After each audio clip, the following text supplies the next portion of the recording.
بسم اللہ الرحمن الرحیم۔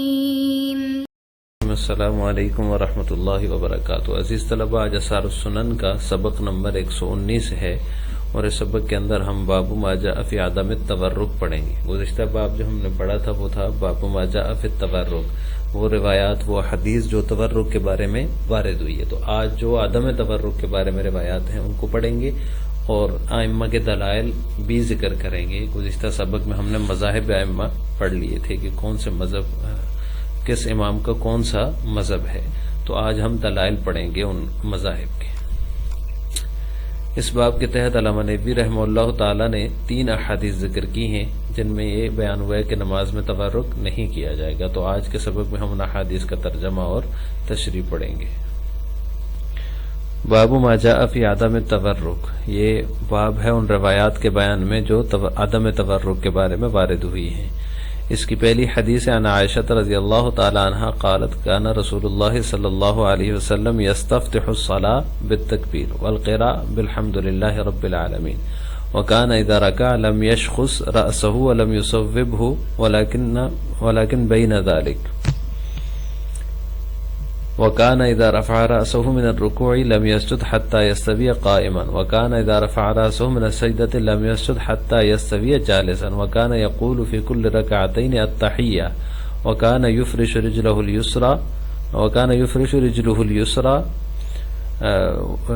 اليسرى وينصب رجله اليمنى، وكان ينهى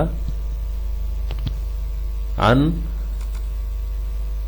عقبۃ الشیطان وینہا ان یفترش الرجل ذراعیہ افتراش السبع، وکان یختم الصلاۃ بالتسلیم، رواہ مسلم۔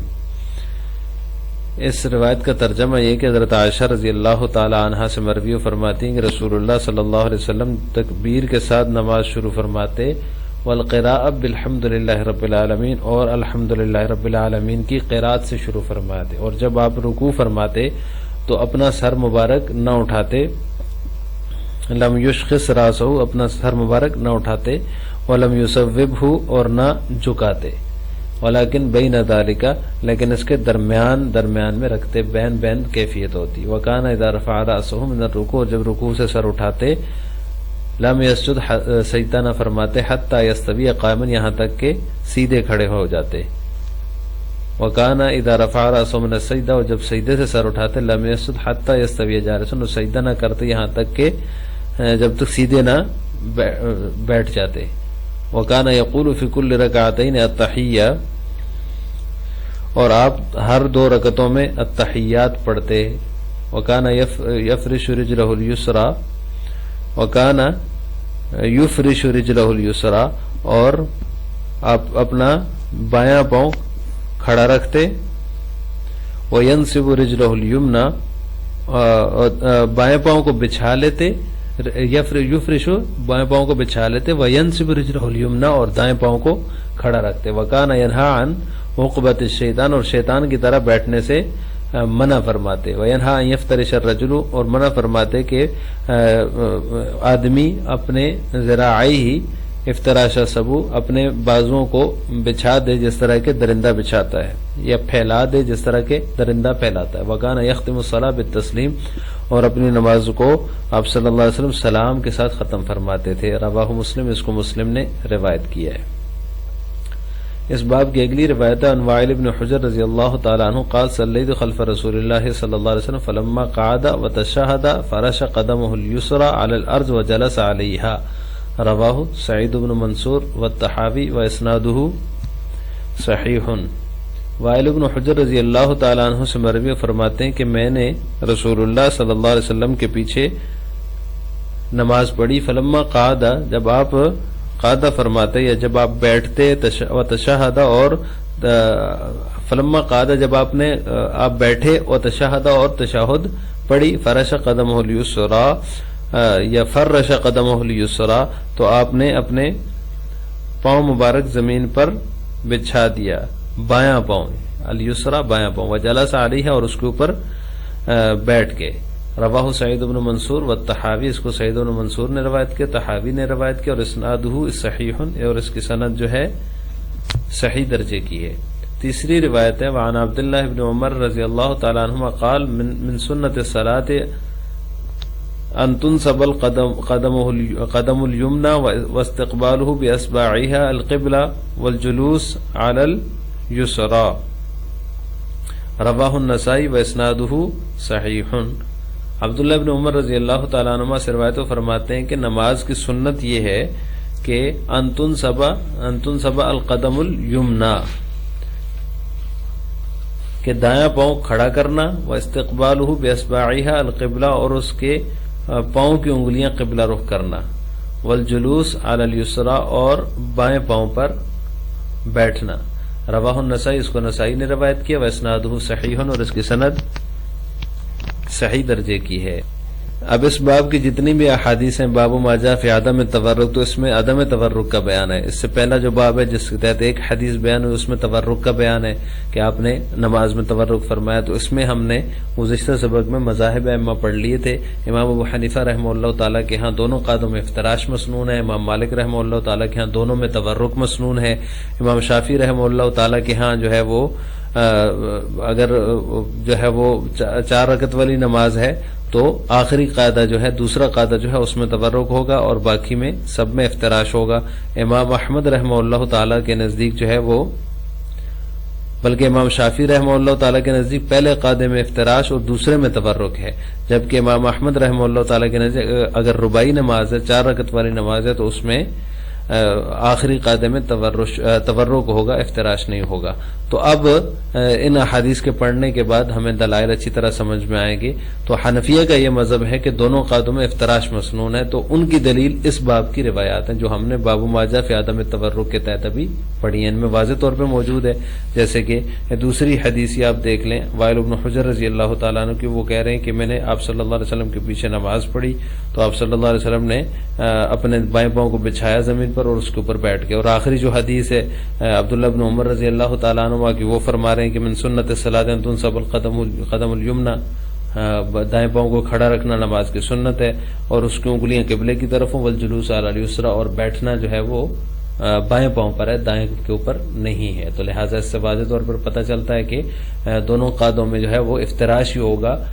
یعنی بائیں پاؤں کو بچھا کر دائیں کو کھڑا رکھا جائے گا، تورک نہیں ہوگا۔ تو یہ حنفیہ کی دلیل اس باب کی روایات ہیں، باب ما جاء فی عدم التورک کی۔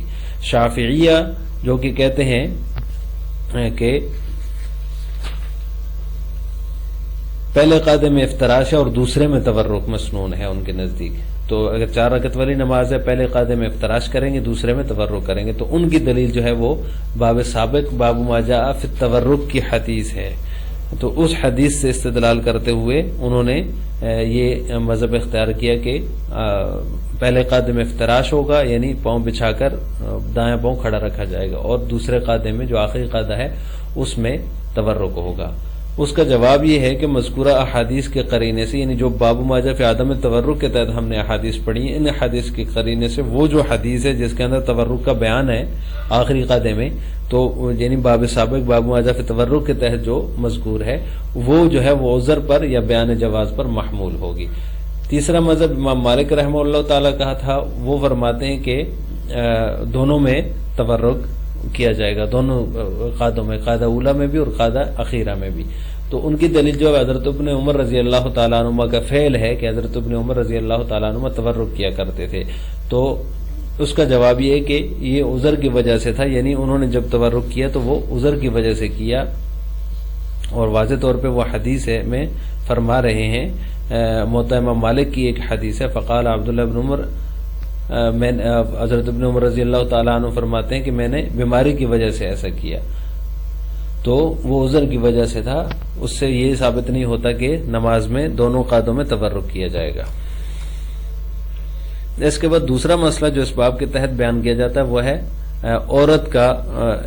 مسئلہ ہے، عورت قاعدے میں افتراش کرے گی یا تورک کرے گی۔ تو ائمہ ثلاثہ کے نزدیک عورت مطلقاً تورک کرے گی، پہلے قاعدے میں بھی اور آخری قاعدے میں بھی۔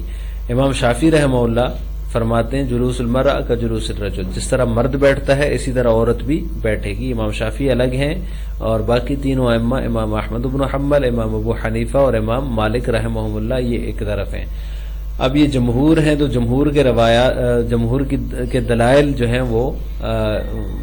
مندرجہ ذیل روایات ہیں. پہلی دلیل جو ہے حضرت ابن عمر رضی اللہ تعالی عنہما کی حدیث ہے. ان سے پوچھا گیا عورتوں کی نماز کے بارے میں تو انہوں نے فرمایا کہ عورتیں تربو کرے گی. یہ مسند ابی حنیفہ امام صاحب کی جو کتاب ہے اس کی حدیث ہے جس کے اندر وہ فرماتے ہیں کہ عورت تربو کرے گی, اور تربو کی یہ صورت ہے کہ وہ پاؤں کو ایک طرف نکال کر کولے کے اوپر بیٹھے گی. دوسری دلیل جو ہے ان کی وہ مصنف ابن ابی شیبہ کی روایت ہے جس میں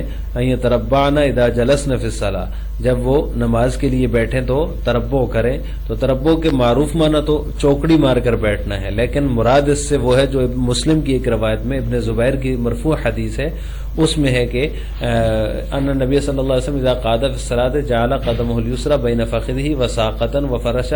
قدمه اليمنى. اب اس میں یہ صورت بیان کی گئی ہے. اوزز المسالک میں یہ روایت مذکور ہے وہاں پر بھی, اور مسلم میں بھی ہے کہ ابن زبیر نے مرفوعاً اس روایت کو روایت کیا ہے کہ اپنے بائیں پاؤں کو اپنے ران کے درمیان میں رکھا, ران اور پنڈلی کے درمیان میں, اور بائیں پاؤں کو بچھا دیا, اور فرشا قدمہ الیمنی, اور بائیں پاؤں کو دائیں پاؤں کو بچھا دیا. تو یہی تورک کی صورت ہے. اس سے استدلال کر کے ائمہ یہ فرماتے ہیں, جمہور ائمہ امام احمد بن حنبل, امام ابو حنیفہ اور امام مالک, امام شافعی رحمہ اللہ کے نزدیک عورت جو ہے وہ مرد ہی کی طرح بیٹھتی ہے, جبکہ تینوں ائمہ جو ہیں ان کی دلیل یہ والی حدیث ہے. اور اس کا مراد اس سے یتربعن اذا جلسن فی الصلاۃ, تربو سے مراد یہ والی صورت ہے کہ بائیں پاؤں کو ران اور پنڈلی کے درمیان میں رکھے اور دائیں پاؤں کو بچھا دے. مرد کی طرح نہیں بیٹھے گی قاعدے میں. مرد کی بیٹھنے کی صورت تو یہ ہے کہ دائیں پاؤں کھڑا رکھے گا اور بائیں پاؤں کو بچھا کر اس کے اوپر بیٹھ جائے گا, جبکہ عورت کی یہ صورت ہے قاعدہ کی کہ عورت جو ہے وہ دائیں پاؤں کو بچھائے گی اور بائیں پاؤں کو اپنے پنڈلی اور ران کے درمیان رکھے گی. آج کے سبق کا خلاصہ یہ ہوا کہ ہم نے باب ما جاء فی عدم التورک کی 3 احادیث کا ترجمہ, تشریح اور ایک مسئلہ, ایک تو مسئلے کے جو مسئلہ تھا تورک مسنون ہے یا پھر افتراش مسنون ہے اس کے دلائل پڑھیں, اور ایک مسئلہ یہ ہم نے مستقل پڑھا ہے کہ عورت جو ہے وہ تورک کرے یا پھر افتراش. تو اس میں ائمہ ثلاثہ ایک طرف ہیں, امام احمد بن حنبل, امام ابو حنیفہ اور امام مالک رحمہم اللہ, اور امام شافعی ایک طرف ہیں. تینوں ائمہ کا مسلک یہ ہے کہ عورت جو ہے مطلقاً تورک کرے گی, چاہے قاعدہ اولا ہو چاہے قاعدہ اخیرہ ہو, جبکہ امام شافعی رحمہ اللہ فرماتے ہیں کہ عورت بھی مرد ہی کی طرح بیٹھے گی. آخر میں آپ سے 2 سوال ہیں. پہلا سوال یہ کہ عورت کے لیے تورک کا حکم ہے یا افتراش کا, اس کا جواب آپ نے کمنٹ باکس میں دینا ہے. نمبر 2, تربو کے کیا معنی ہیں, اس کا جواب بھی آپ نے کمنٹ باکس میں دینا ہے. السلام علیکم ورحمۃ اللہ وبرکاتہ.